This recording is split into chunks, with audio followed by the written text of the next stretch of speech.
Bonjour et bienvenue dans cette déjà quatrième chronique de Tonton et J.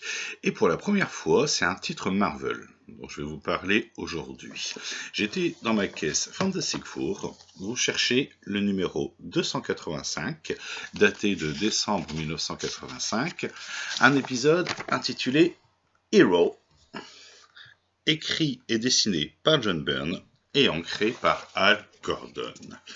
Montre-moi un héros et je t'écrirai une tragédie. C'est à partir de cette citation que l'on attribue à Scott Fitzgerald que John Byrne a bâti son récit. Nous sommes au milieu des années 80 et à cette époque, les éditeurs et les auteurs ont enfin assumé le fait que les comics, que leur production n'était plus exclusivement destinée à un jeune public. Dorénavant, on s'adressait à des adolescents, des jeunes adultes, voire des adultes. Ainsi, des thèmes vont apparaître dans les comics, comme ici, les thèmes du harcèlement scolaire, du suicide et surtout du suicide d'un enfant de 13 ans. C'est l'histoire du jeune Tommy, fan de The Human Torch, harcelé à l'école, il se réfugie dans les coupures de presse et tous les récits d'aventures de son héros, tellement que sa vie, c'est pas ça, le pauvre petit Tommy en voit des vertes et des pas mûres. À tel point qu'il pense en finir ses jours. Et ce qui va se passer, c'est que, dans un geste de désespoir, il va s'immoler. De là, Johnny Storm est contacté et il se retrouve impuissant face à ce jeune fan qui met fin à ses jours, il ne peut rien y faire. Où est le héros? Où est la notion de héros? C'est pour le contexte de cet épisode. Alors, nous sommes dans un épisode dit tie-in à un event qui s'appelait Secret Wars 2. En gros, dans la première partie de Secret Wars, une entité omnipotente, le Beyonder, réunit héros et vilains sur un monde qu'il a créé pour les faire s'affronter. Là, nous sommes dans la suite. Ce Beyonder arrive sur Terre à la recherche de traces d'humanité. Il cherche son humanité à travers les expériences des différents héros de Marvel.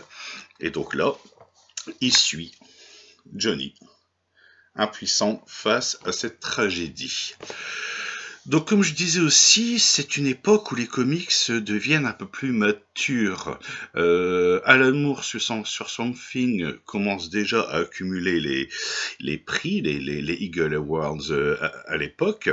Mark Gruenwald est en train de sortir sa série Squadron Suprême qui va mettre la barre un peu plus haute dans le traitement des équipes de super-héros. Watchmen, Killing Joke sont en cours de réalisation. On est à quelques mois aussi de Kraven Last Hunt sur Spider-Man.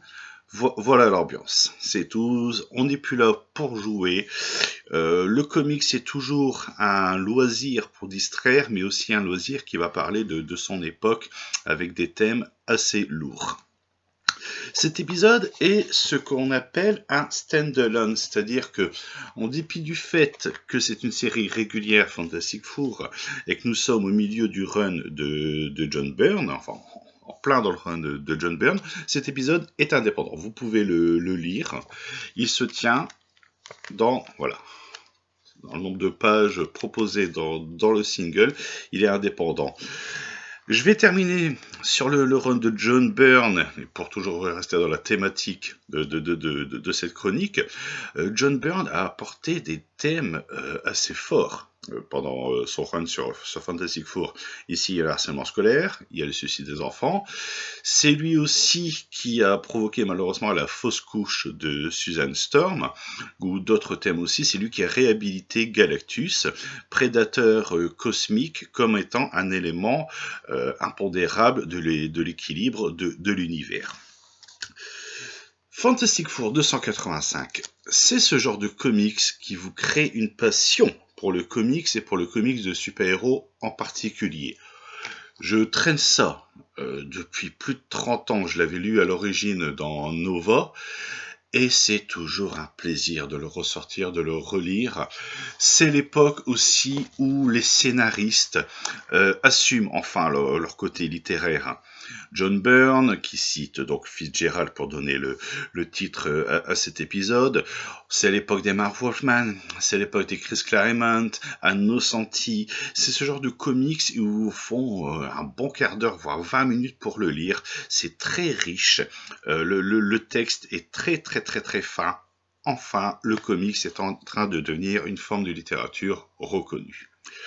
Bien voilà, merci d'avoir suivi cette 4e chronique des Tontons et J consacrée à Fantastic Four 285. Je vous souhaite de très bonnes lectures et à tantôt. Salut!